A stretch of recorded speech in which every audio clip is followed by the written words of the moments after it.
আসসালামু আলাইকুম বন্ধুরা, ওয়েলকাম টু সাবরিনাস ব্লগ। আজ রান্না করব খুব সাধারণ একটি খাবার, কলমি শাক ভাজা। তবে খেতে কিন্তু ভীষণ ভালো লাগে। কলমি শাক আমাদের শরীরের জন্য প্রচুর পরিমাণে উপকারী। কলমি শাক ভাজা করার জন্য আমি এখানে 3 আঁটি শাক নিয়ে নিয়েছি। এখন আমি শাকগুলো খুব ভালো করে বেছে নিব, যেহেতু শাকের মধ্যে ঘাস থাকে বা অন্যান্য গাছ থাকে। তো শাকগুলো খুব ভালো করে বেছে নিতে হবে। কলমি শাকের কিন্তু শুধুমাত্র আগাটাই বিক্রি করা হয়, তো অনেকটা পর্যন্তই আমরা নিতে পারবো। ডগা যতটুকু নরম থাকে ততটুকু পর্যন্ত আমরা এভাবে ভেঙে নিয়ে নিব।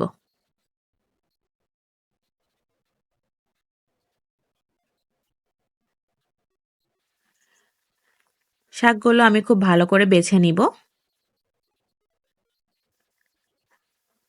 আমার শাক বাছা হয়ে গিয়েছে। এখন আমি পরিষ্কার করে ধুয়ে তারপরে কুচিয়ে নিব।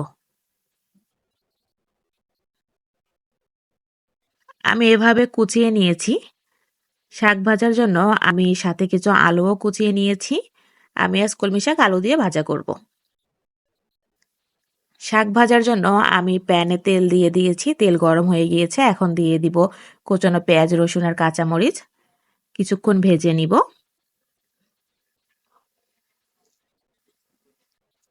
ভাজা হয়ে গিয়েছে। এখন আমি কুচানো আলুগুলো দিয়ে দিব।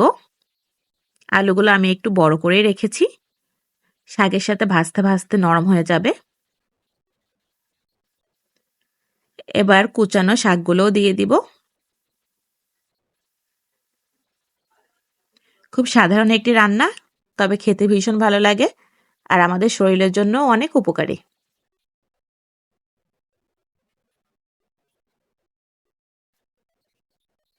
এখন বেশি মনে হচ্ছে, তবে সিদ্ধ হলে অনেক কমে যাবে।